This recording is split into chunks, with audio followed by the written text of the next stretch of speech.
So I went from 0 to 12.7k AUD in only 75 days Fire. doing high ticket sales.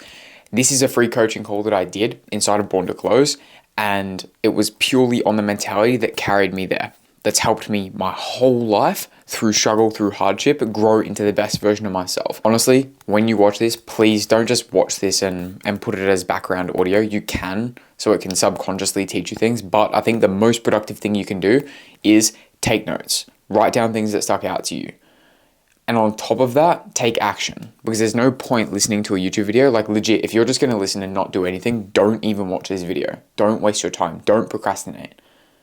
Utilize this video as something that's going to launch you to be the best version of yourself. So please take notes, write your notes in the comments. We call them silver bullets.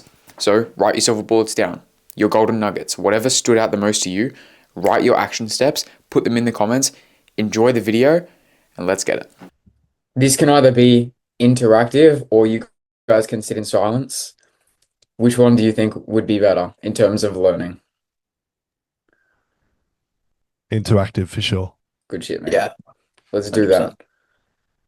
Cool. So Born to Close, cool logo. Thought I'd just put that at the start because that's ultimately what I'm doing this for. We're going to be talking about the anti-fragile mentality, the mental model of perseverance, how winners think, act around every circumstance, especially in hardship. That's what I believe one of my core traits are that have helped me progress in such an exponential manner. My promise to you is I will do my absolute best to give you a high return on investment on your attention, because time and attention is the most valuable asset that you guys have. So thank you for investing it here with me. Let's get into it. My promise to you, this training will either be the best training that you've ever heard, oops, the worst training you've ever heard, or somewhere in between. That's a promise. I guarantee it. At the same time, truthfully, this training is what you make of it. Same thing with mentorships. What you make of it is what it is. There are two types of people. One, taking notes, asking questions, doing everything in their power to learn and implement. High agency. How you do one thing is how you do everything. You can be the person that doesn't half-ass training, therefore he doesn't half-ass calls, therefore they make more money. Don't half-ass learning ever, because that creeps into other facets of your life. You start to sleep in, you start to skip the gym, you start to, when you have an opportunity to take a call, you don't take the call. And then you end up not making 10K, 20K, 30K, 40K per month. Person number two is they have it on in the background while texting their gym buddies who didn't make it that morning, or scrolling, not taking any notes, treating it as any other random free training, and ending up not learning. I can give two people the same tools, but what you do with the tools is what truly matters. You're the biggest factor. You know it. Take ownership. Can I like X this? This is a pain in the butt. Okay. The wine value story. Researchers gave people the same wine, but told them it had different values. One glass was presented as cheap wine, the other was presented as expensive, over 10 times the value. Even though it was the exact same wine, people said the expensive wine tasted better, more script, or whatever wine tasters say. Brain scans show that they actually experience more pleasure when they believe the wine costs more. I could say the exact same thing as Tony Robbins, but you perceive him as more valuable because of his XYZ and you're paying more money. Therefore, you perceive it as big. But today, you actually have the power to see this as something similar where it is that valuable, and then you can take the most from it. People do not only respond to the product itself, they respond to the story, the price, the positioning, and the perceived value around it. Me saying this isn't just about my presentation, but about how you present yourself to the world. The way something is positioned can make people value it more even before the product changes. Once again, utilize that for every experience. Perceive every single lesson, every mentorship, every sales call as more valuable than it is, so you get more value and lessons to your life. Even experiences with your family. You can be like nonchalant about it, or you can genuinely experience it and think of it as this is the last time I'm ever going to hang out with my family, and experience it in a better light because you're actually savoring it. Okay. What this training is and what it's not. It's not heavy as the head that wears the crown reframes. It's not another sales framework. It's not the same boring script that you try to memorize. This subject will stick with you on and off your calls. We're going to be talking about the winning mental model, how to use any circumstance to your advantage, and how to be better from any circumstance that you come across. And that's going to go into your relationships, your career, your spirituality, and even more. Some backstory. At 12 years old, I was 220 pounds. I should probably put a photo here. That was my normal. That was all I had ever known. My mom was 330 pounds. My dad was 220, and I was 220 at 12. Fast food 3 times a day was the normal. There was no version of health in my house to look at and aim for. There was no example. The people who were supposed to show me the way were leading me down that negative road. I'm not saying this to disrespect them, but it's the truth, and that's what my reality was. Every excuse was available to me, ready to use. I had hypothyroidism. My family is just big. I'm big bone. This is how we are. I grew up eating like this. My parents are overweight. It's their fault. That's the fragile frame. You're handing your power to your circumstances and letting your environment write your story for you. That's effect, not cause. We want to live in the cause. So I stopped asking why this happened to me and I started asking why God gave me this. This isn't a punishment. This is preparation. He didn't put me in that body and environment by accident. I was there for a reason because the person he was building me into needed to know, even at 12 years old, what it felt like to be completely against the odds and win anyway. I'm not the victim. This was just the training ground. And when I can perceive it as preparation for the future that God has for me, if losing 100 pounds in a year at 12 years old is the first stepping stone, he's got a big story for me.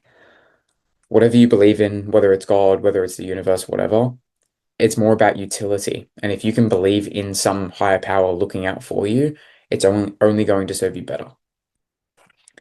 So I lost 100 pounds at 12 in the same house, same fridge, same environment. Nothing around me changed. I changed.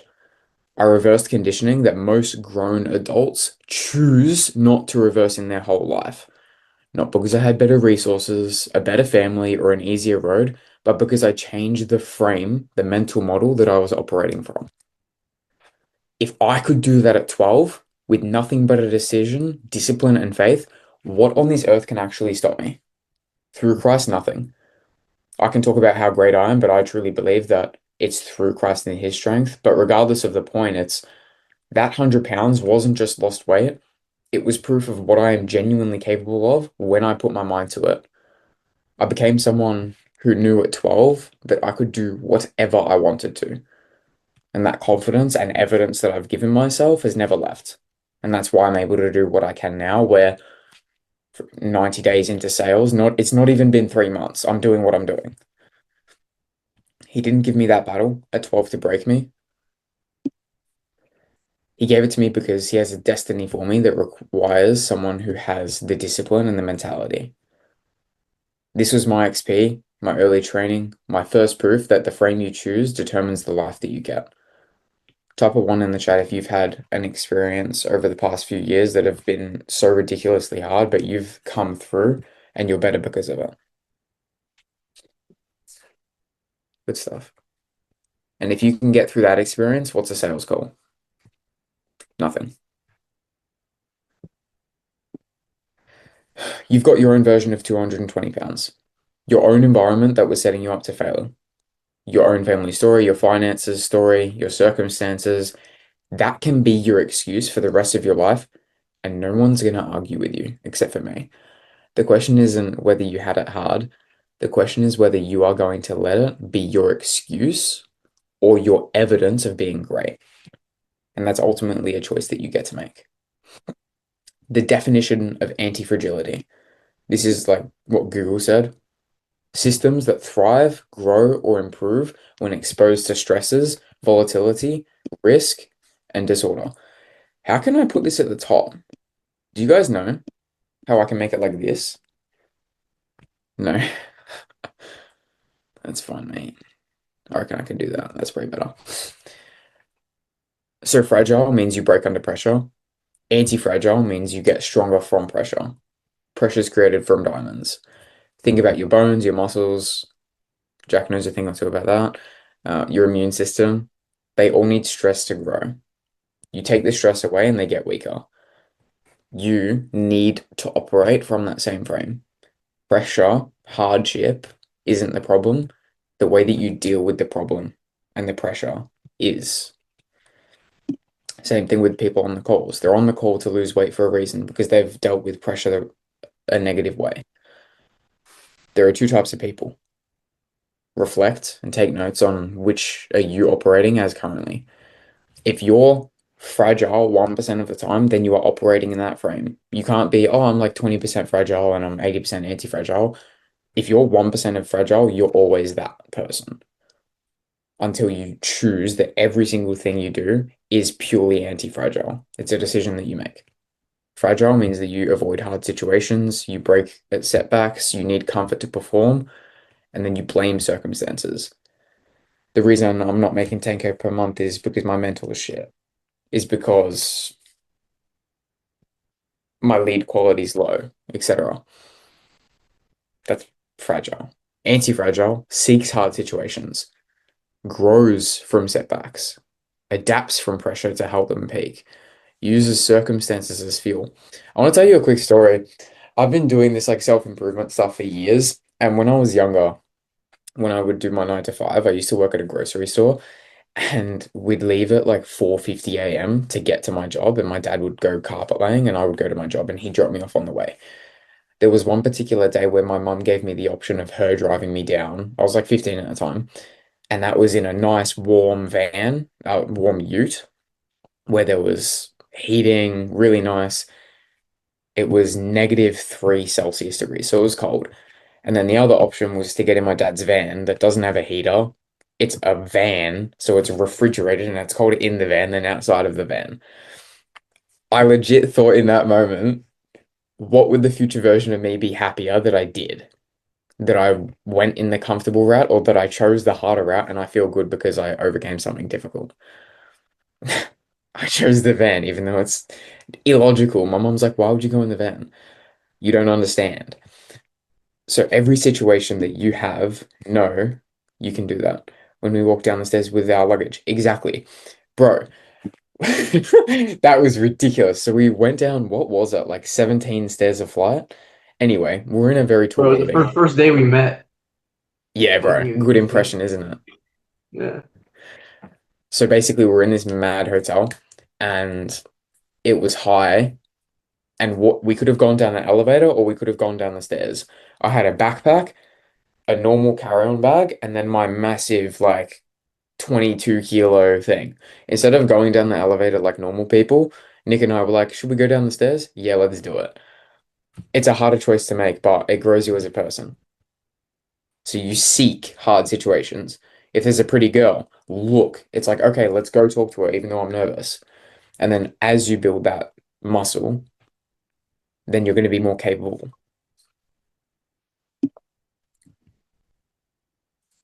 I want you guys to actually think about that. Which part of your day to day can you seek hard situations and take action because of it? Difficulty maxing. That's funny. There are two types of mental models, but there's one winner. See winners see opportunity in every failure. Losers see failure in every opportunity. Chris Williamson on a podcast said both can be right, only one gets success. I'm sure you've had those calls where there's a prospect that's fearful, what if it doesn't work? They see the failure in every opportunity, whereas winners see opportunity in everything. Something that I think is prevalent that Alex Hormozy said is, would you rather be right or would you rather win? Yeah, the mentorship, the program, the business model might be risky. You can either be right and never invest, or you can invest your time, money, resources, energy, and you can win. Would you rather be right or would you rather win? Type 1 in the chat if you'd rather be right. Type 2 in the chat if you'd rather win. Good, Rohan. I'm glad. The lens you choose to see life through, I'd rather win than be 100% right. I think Nick would want to be right. The lens you choose to see life through determines the reality you experience. Would you rather see opportunity in everything, in every failure, in every circumstance, or would you rather see the failures? There's always that uncle that's like, oh, that's never going to work. Shut up, mate. The lens controls everything. Same situation, two different people, completely different results.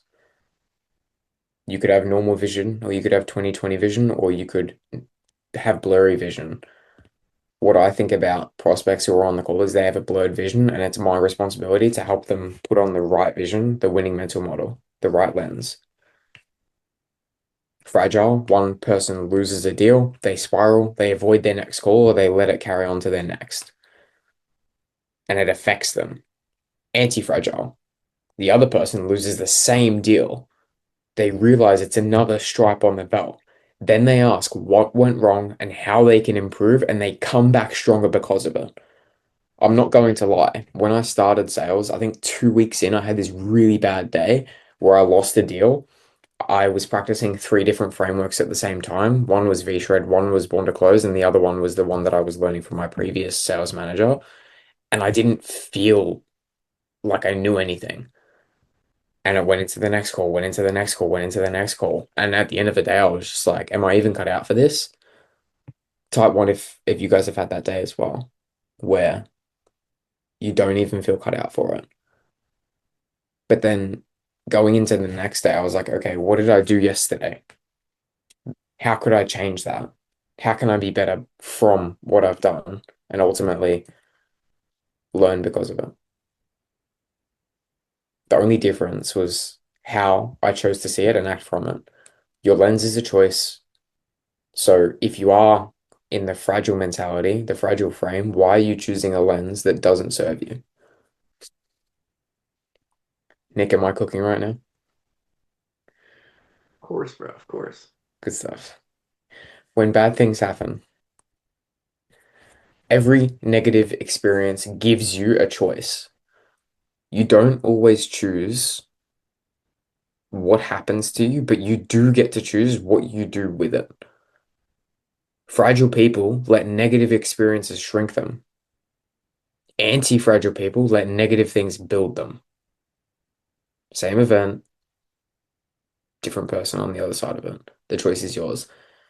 I think this is something that I might cover next time in terms of what is it called?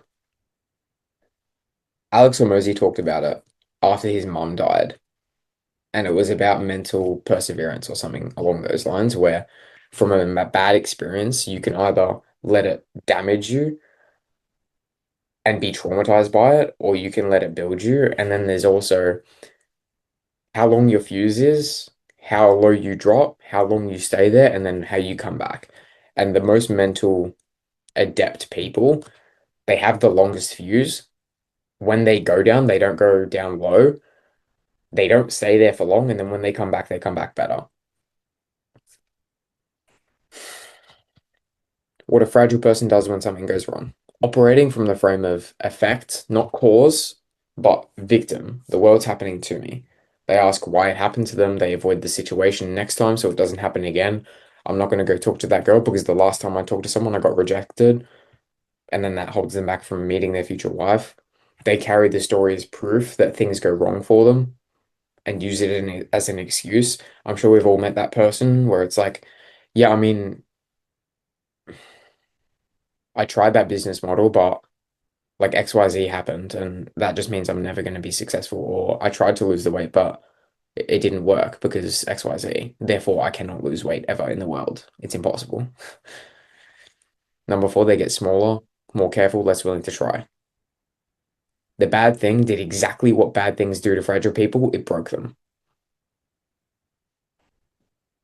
Interesting concept.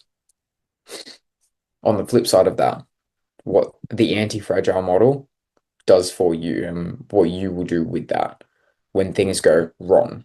I don't think I don't think bad things happen, like negative experiences, because you can always turn it into a positive. They reflect on what they can take from it. They are willing to go back into the same situation next time, but better prepared. They treat it as data. What did this sales call teach me? They get sharper, more experienced, harder to rattle, a longer fuse. The bad thing did the opposite of what it was supposed to do. It built them. When I wrote that sentence, I immediately thought of Jesus because when he was crucified on the cross, the whole point was the devil was trying to like get rid of God, all of the people, etc. But when Jesus died, it was the mission that he was trying to achieve, and that was to die for all of our sins. Even a more recent one was Charlie Kirk, where everyone was like, "Oh, we're going to kill him," but now more people are Christian because of Charlie Kirk's death, because of how it impacted the world. What was meant to be evil, what was meant to bring people down, it built and it was used for good. Um, I didn't plan to preach, but we're here for a reason. You must turn every bad thing into a lesson every time. You won't feel like doing it. This is a discipline to build, and it's not going to happen every time, but it's a habit that over time it will become automatic. Every lost deal, every bad call, every rejection, every setback, you can ask yourself three questions. Write these down. What actually happened? Subjectively, not the story you told yourself, the impersonal truth. Impersonal means regardless of my feelings. I did an interview. This happened, XYZ, cool. Number two, what did I contribute to this? Own your part. This is the only part that you can fix. You control what you can control. Number three, what can I do better next time? One silver bullet, a key takeaway. That's your lesson that you can implement next time. Any questions? I feel like I'm just speaking. Cool. That internal dialogue is very important. Stop saying, why did this happen to me? That first question makes you a victim of what happened to you. You can internally ask, what is this teaching me? The second one makes you the person who grows from it. What is this teaching me? This is a lesson. What am I getting from it? For example, if you're on an offer and you've only made 2K when you knew you were supposed to make 10, are you tracking your data? Are you taking as many calls as you should? Are you hitting the numbers? Are you practicing? Are you doing everything in your power? No? Okay, adjust. What this should look like in your life. You lost a sale, you find exactly where your framework needs the most work. That's a gift. That's saying, okay, you did lose a sale. Where do you need to improve so you can help more people and change more lives? Negative streak of calls. You spot a pattern in how you respond under pressure. Nick and I, when we first got on VShred, we both went like 1 for 10. And maybe internally there was a thought of like, it's not great, but we both were like, my process is good. I'm okay. What can we do better? And we knew that we were coming from a place of abundance moving forward, knowing that we are going to make 20, 30, 40, 50K a month. Next one, getting rejected by a girl. You learn something about communication, timing, or your approach. You got another strap on your belt, getting better for your future wife or husband, boyfriend, whatever it might be for you. Missed a goal. This is very prevalent in the high ticket sales space. I want to make 5, 10K this month, blah, blah, blah. If you miss the goal, you identified a gap between where you are and where you need to be and adjust your approach. You get the data. The negative experience should not set you back. It's a stimuli from the universe or God and told you exactly where you need to improve. Type 1 in the chat if that makes sense. Good stuff. Preach maxing. Sorry, boys. I'm just reading the chat now. It wasn't showing before. Cool. Do this enough and something changes inside of you. You stop fearing bad outcomes because you know that with every experience comes a chance to level up. Every setback is a session. Every rejection is a data point. Every hard stretch is making you harder as an individual. You become the kind of person that bad things can't stop. Something that I continually tell people is if I got invited to speak in front of like 100,000 people, I would do it. I would be scared shitless, but I would do it because I know that I'm going to be better because of it. And whatever challenge is given to me, I'm always going to take it. You live one life on this earth. You have a certain of time allotted for you. Why not make the most of it? the top 1% of sales reps adopt this frame. That means that maybe, I don't know, there's not 100 of us, but that maybe there's 0.25% of a call will actually put this to action. I believe in you guys. I believe there's more than one of you in here that's going to do it. Type of one if you're going to do this. Every time that something goes wrong, before they do anything, they ask, what is this teaching of me? Something negative happens. Not sometimes, not when it's convenient, but every single time. That habit is what separates the person who gets better from the person who just gets bitter and who lets that impact them going forward. Bad things will keep happening. That's life. The question is what you're going to do with the things. And you can turn them in your own perspective and make them good. Don't wish it were easier. Jim Rohn is an absolute G. Interesting. I don't know why this chat keeps like disappearing. Don't wish it were easier, wish you were better. Jim Rohn. Every time you ask for the road to get easier, you're asking to get weaker. Do you want a calendar where you get 8 calls that are laydowns? Or do you want 15 calls with somewhat difficult prospects so that you can grow? I know right now in this season, I'm wanting to grow. Maybe in the future when I've got enough skill, I can just do the easy laydowns. But even then, I want to continue growing because the goal isn't the money, it's the growth. It's who I am along the way. Wishing it were easier is a trap to make you less capable. When you keep asking for things to get easier, your ability to handle things exponentially decreases. You start hoping for everything to be smooth. When you ask hard things, oh, sorry, when hard things come back, and they always do, you're less ready than before. In this mind frame, you operate hoping for comfort, not forcing growth. The person who only runs on flat roads gasses out the second that a hill shows up. You can think about this in terms of sports. It's like they finish their season. Some people go to training and they keep training throughout the break. Others don't and they party and they get lazy and fit. So that when they get back to training, they're out of shape. Whereas the people who train the whole time, who didn't ask for it to get easier, they're significantly more capable. Wish you were better. Don't just wish, but put to action your 2.0 self. Debrief every single loss. Ask what ran wrong. Find the gap. Come back next time. I'm curious. Type a one in the chat if you've done this in the past 30 days where something went wrong and you analyzed it and said, what can I do different next time? Whether that's a sales call, reviewing gym footage and saying, my form is bad. How can I do better? Good stuff.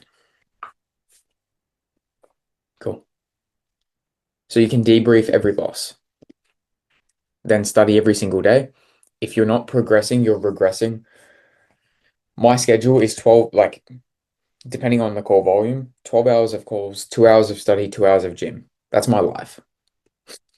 Is that going to be the rest of my life? No. Is that my life for this current season? Yes. And the people ask, how'd you make so much progress? Because I've done as much time as you, just in a compacted time frame. Put yourself in bigger, harder rooms.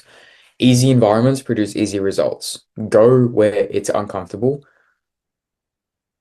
Type a one in the chat if you think it's going to be, if you're going to be, sorry, type a one in the chat if you're going to be better playing with Michael Jordan. Type a two in the chat if you're going to be better if you were playing with your buddy. Unless it's Dan.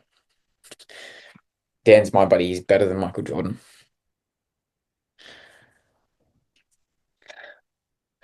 Free playing. Yeah, exactly right. Going off of that, Nick, I want you to come off mute for a sec. Coming and living with me for the time that we did you grow more or less compared to when you lived at home? Is he still here? Bro left. Okay, that's fine. Point being, Nick lived with me for about a week and we were reframing each other the whole time. We are doing push-ups, we are waking up at 5 a.m., etc. He would have had more growth compared to living at home. Same with me living with Simon. It's more growth compared to not being in easy environments. Number 4 is own everything. No excuses, don't blame. When you own it, you have leverage to change it. Would you rather be in a state of not owning it and having external circumstances dictate your results, or would you rather have leverage to make a change and know that you're the one in control? Type of two if you want to be in control. Type of one if you want to give other people your reality.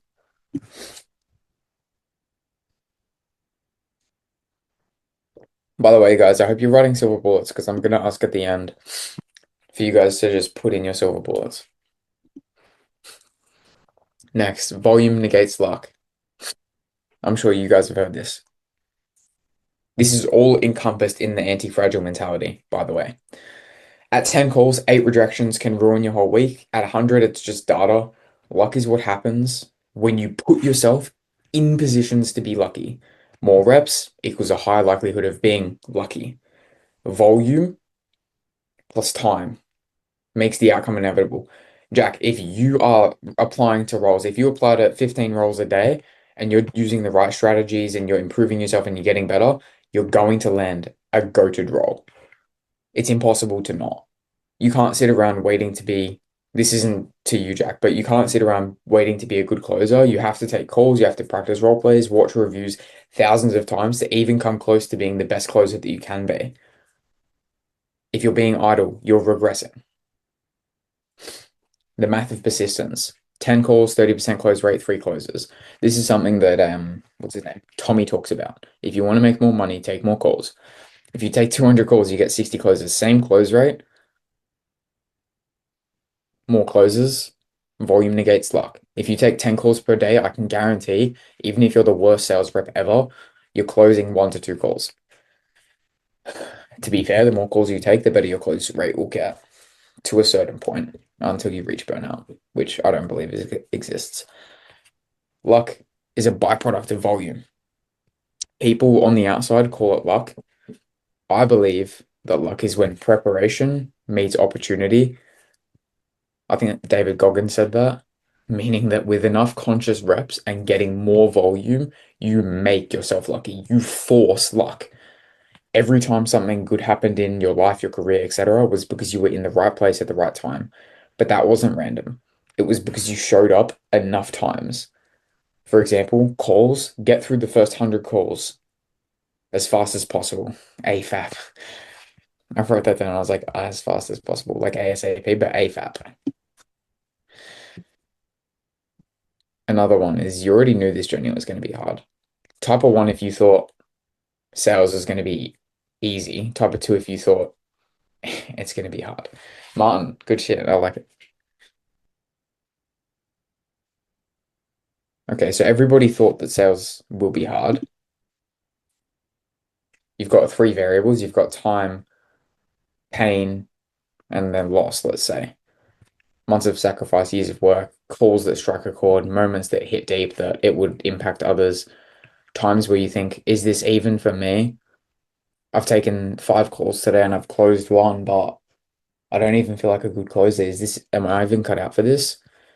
You have a loss. I call them trades because you're not losing, you're trading. You're trading time with relationships, you're trading comfort, you're trading the easier path. That's not because you're a butterfly with misfortune. That's the cost to get in. You guys knew this would be hard. This is what hard feels like. The man who knows the price never gets surprised by the invoice. I know that to get to 30K per month, I have to continue studying and taking calls 10 plus hours a day if I want to achieve it in the time frame that I'm looking for. So I willingly do it, and I know that this is the cost. It's like someone who hops on a call and it's an 8K program and they're like, "Oh, I thought it was $80." It's like, "What? You thought that the cost of your future is $80. Interesting." Besides the point, you guys know it's going to be hard. This is what hard feels like.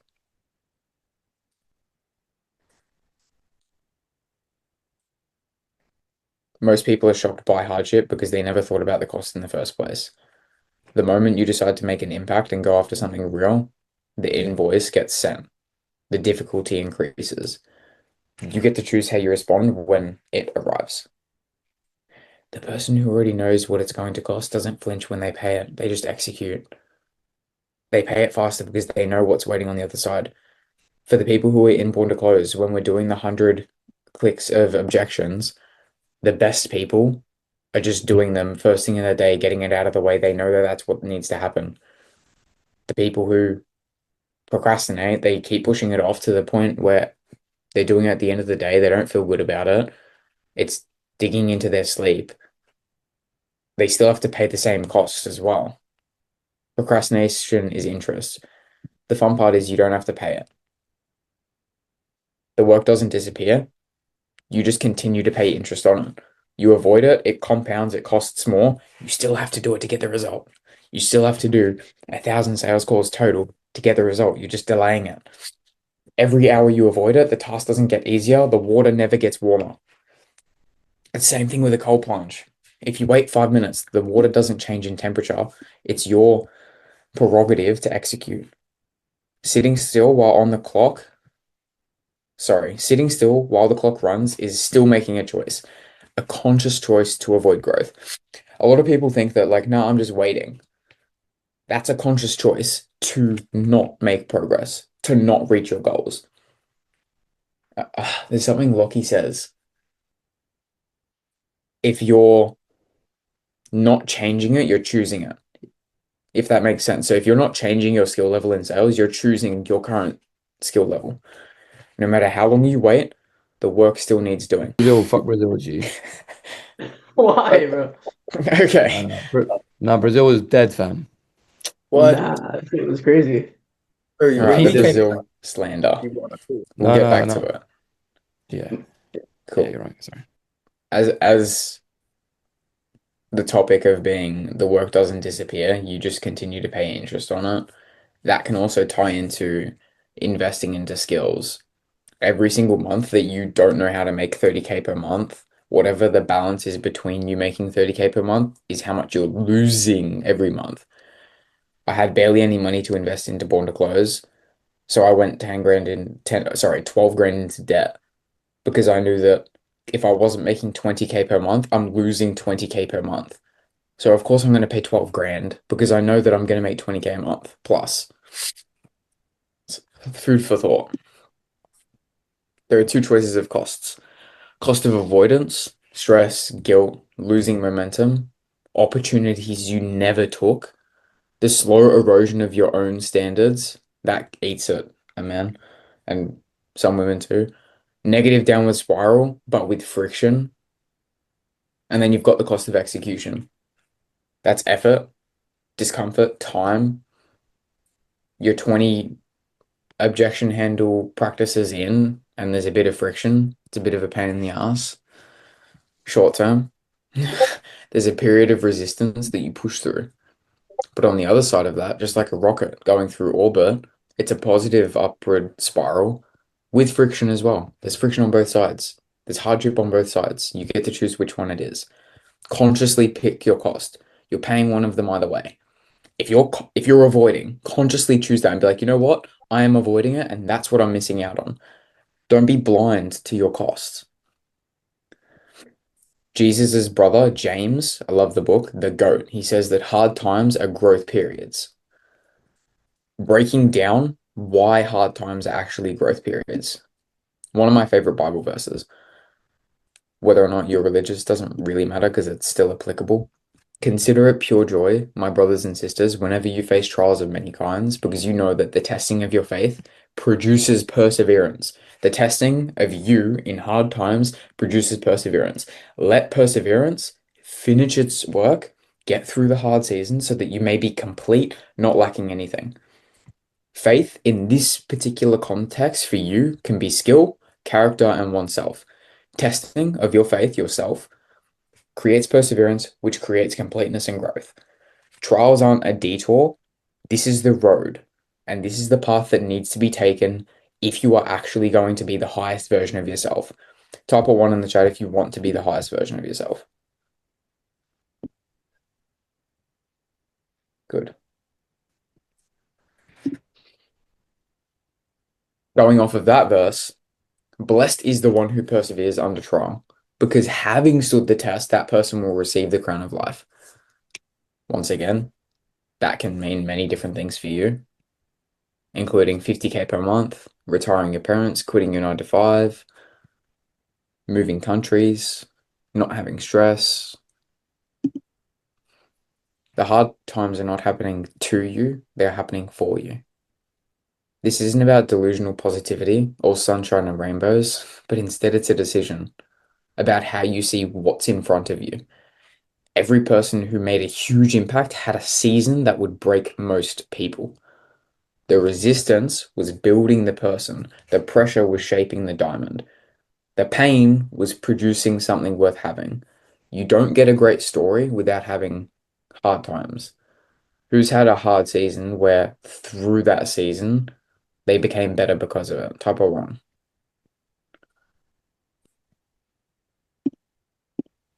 Good. Hard times can feel like an eternity, but they read like a highlight reel. While you're in the season, it feels endless, feels tiresome, feels like it defines you. You might be in one of those seasons right now. But 10 years from now, looking back on that season, it's one paragraph, it's one chapter. You look at it like the Rocky cut scene. It's the best one in the book. You are in the good old days. You're probably going to look back on this exact season and be like, yeah, I remember when I was XYZ and I was spending 10 hours a day learning and I went to sleep every night, like stressed and tired at the same time, stressed because I hadn't reached my goals. I remember those days, and those are those days now. No one writes history about the comfortable years. The harder it gets, the better the story sounds. That's what I think about. The harder my life is, the better my story sounds. So make it harder. Like when I say, oh yeah, I got a 20K step day, it's cool. But you know how much cooler it is when I send a message and it's like 100K steps in a day. Yeah, it's way harder, but it's cooler. This is where most people quit. I don't know where you are all at right now in particular, but there are people who are in your current position who quit yesterday, or who are going to quit today, or who quit tomorrow. But you're not going to be that type of person. Difficulty is a filter that God and reality uses to distinguish winners from losers. Right now, 80% of the people who started had already left. Whether that's sales, whether that's the gym, whatever, it doesn't matter. Every time the work gets harder, the room gets smaller. The traffic quietens. Most people quit when it gets uncomfortable, when it gets hard, when it becomes repetitive. You guys know this. But that's the advantage that you can internally control. It's not about talent, not about who you know, it's not about luck, but the fundamental ability to keep pushing forward and to stay in the game. You can't control that you have the biggest muscles, but you can control that you're the hardest worker in the room. And that's a promise that I tell myself every single day. I might not be the most skilled, but I will work the hardest. If it feels hard, you're exactly where you need to be.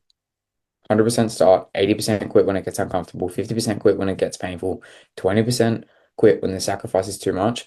And then at the end, this is where winners are made. The people who play the long term. Will you be the one that is willing to do the most, to outwork, to outlast, and to outgrow everyone else? Type of one if you are going to do that. Dom, you're not going to work as hard as me, mate.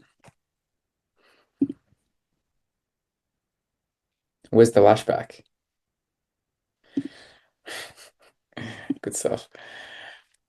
I'm the most fulfilled when it's hardest. This is a good mental model, and it's for the top 1% of people. Because this environment is where I live and others don't. Hard as a filter, the harder it gets, the fewer people are in the room. That extra layer of difficulty cuts the competition down. By the time you get to a level where most people can't reach 30K per month, you continue to separate yourself from the pack. You grow further, you pave the way. For example, you're in a mentorship, you started with a group of people, there's like 5 of you, 10, 20, 50, whatever. And then like a year later, you're making 50K per month and most of them are still stuck. Most people think that the journey is the burden, that separating yourself from the pack is a burden, but deep down, I believe it's the privilege. We get to be waymakers. We get to pave the path. I am the most fulfilled when it's the hardest. Man, when I wake up every day at 2:30 a.m. I'm fulfilled because I know that nobody else is doing it except for Damien. Eliminate saying poor me. That's the victim frame. You're handing your power to your situation. Whereas the winner frame is poor everyone else who has to compete with me and push through. That's boss. Because you own the situation and you look for the advantageous angle instead of the exit. Who likes that? Poor everyone else who has to compete with me. Are you going to write that down on your wall? Catch you later, Nick. I think he left already. Do we think that's a sick saying? Type 1 if so. Poor people who have to compete with me. We're nearly done. Don't worry, guys. Have we been enjoying this? Or has this been complete dog shit? This is sick. Good. Okay. Super useful. Good. I need my significance bucket filled. Thanks, guys. Cool. The anti-fragile principles. One, this can be for your notes. You can screenshot it, whatever. You get stronger under pressure. Two, wish you were better, never wish it were easier. Number three, volume negates luck. Do more work, be consistent, and you won't fail. Know the invoice of growth and don't delay the payment, pay it off fast. Hard times are growth periods in disguise. It's about your perception. Be the happiest when others quit. Be the happiest knowing that you're the hardest worker in the room. And have the mental model that you are better from every circumstance. Find a learning that serves you. That's the hard part. Finding a learning that serves you. Born to close. Anti-fragile mental model. Learn to grow under trials. He who perseveres under trial receives the crown. Very boss Bible verse. That's the presentation. I hope you guys enjoyed. Who's coming to the webinar? Of course. Good stuff, mate. Dom, you gonna be at the webinar? Rohan, good stuff. Bro, I'm actually excited for it. Got my spot today. Nice, good. I like it. Out of the 7 that I covered, which one spoke out the most to you guys on the presentation? I'm curious. For me, the volume. Can't Volume. lose, man. Yeah. Yeah, you can't lose, man. Yeah, exactly. It's hard to lose when you're consistent and you put so much volume in. Good. I think also volume paired with like actually implementing changes, like the 3 things, like what you should actually change, what did I contribute to this, and also what did I do, like what can I do better next time? Yeah, good Those, stuff. those 2 together would be a killer. Good stuff. Yeah. Rohan. For me, I mentioned this before while you were letting the dogs in, but it's I guess it's not really a massive point that you made, but it's like something which clicked with me. It's not procrastinating on the high leverage moves. So like stuff which I know which needs to be done, but is obviously going to be more effort than just watching a fucking call review or some shit like that. That's Exactly. always, yeah, that's where the real, I guess, reward actually is, you know. What's a high That's like, leverage task that you've been procrastinating recently? it's for one, taking time with my Loom videos and really like actually researching the offer so I can make it as perfect as possible. Instead, I'm taking time with them, but I'm not taking as much time as I should with them. Okay. And if I was to actually implement that, then I'd land a much better offer much faster instead of just spam applying loads of different offers. Okay. No, that's cool. Good stuff. High leverage tasks. Good. Mm. Martin, what's your main key takeaway? Literally the same as Rohan about like, procrastinating on them, high leveraging tasks. And it's literally the same situation with the Loom videos as well. I'm in the same Yeah. position where I'm outreaching Looms. So yeah. Martin, I started implementing that today, like taking more time with the Looms. I've already got 2 interviews lined up. It's worth it, bro. It's worth it. I'm Yeah, I've leaving done this that. shit. Yeah, I've done that with V-Shred. You land it straight away, mate.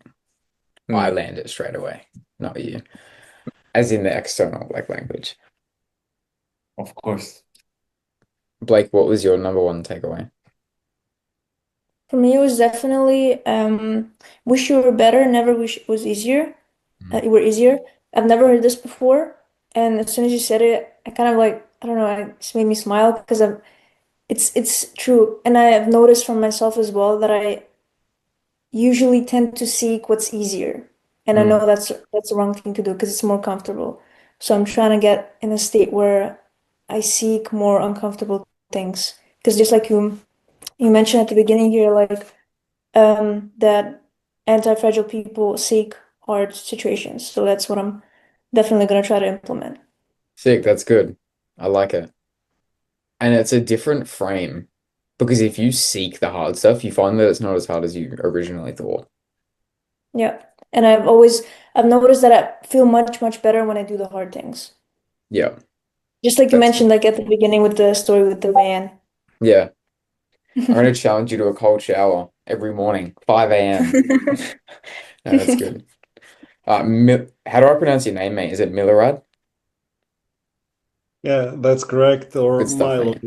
it's easier. Oh, It was Milo, great. sick. Managed to hop on the call, and basically it was great. Uh, just having the opportunity to listen to you. Yeah, Not sure if this is your first call. If it is, well done, and I'm cheers, mate. sure there are many more to come. It was nice basically listening to you and having everything that was already familiar to all of us following you on Instagram. Basically, that no nonsense approach that Mm, uh, basically gave you the results you already have. So well appreciate it, done. mate. I appreciate it. And what was the biggest learning for you that you're going to take away from this and Well, expand on?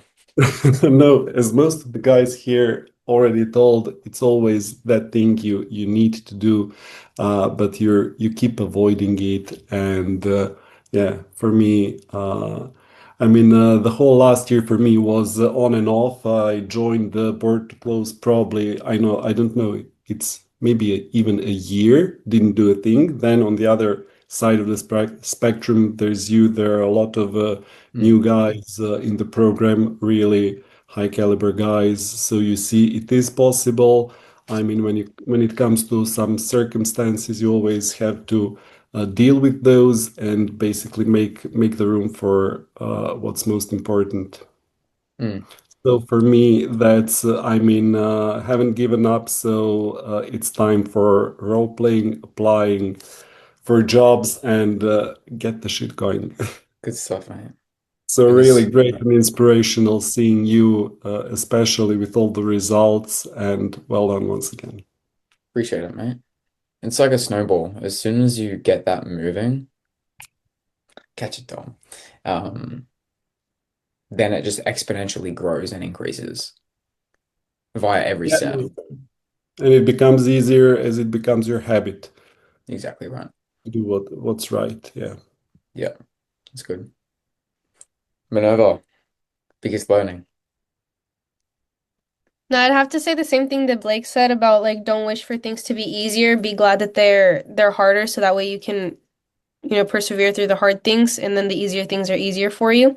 Um, I feel like I'd be doing that a lot because my first ever offer was literally like lay down princess closer offer. So like now I'm like looking for that same lay down princess closer offer, Mm, but I really need to be like super good at these hard offers with these unqualified leads, these like super mean leads, so that way whenever I do land my princess closer offer, like I'm just killing it, closing deals every single day, like left and right. So yeah, I that's think I good. think that was my biggest takeaway. And then well, I came like freaking 30 minutes late, so yeah, I didn't get to hear the rest, but I really liked that. No, good. That's good. Okay. Any questions, guys? Or it was just a lay down presentation? Any feedback on how I could make it more interactive, I guess you could say? Because I just sprinkled it in when I could. I didn't make the presentation around interaction. I might have to go to the big man Dan. Maybe call people out more. Like, what the fuck did I just say? Make sure they're listening. Yo, that's a great idea. Expect next call to be called out. Got to make sure everyone's listening. Like what Jack does with the objection feedback. Yeah. Yeah. Yeah, man. What do you think of what I just said? Bang. Yeah. I was texting. Yeah, that'd be fun. No, but it's really fucking useful actually. Like genuinely. Nah, cool. Okay.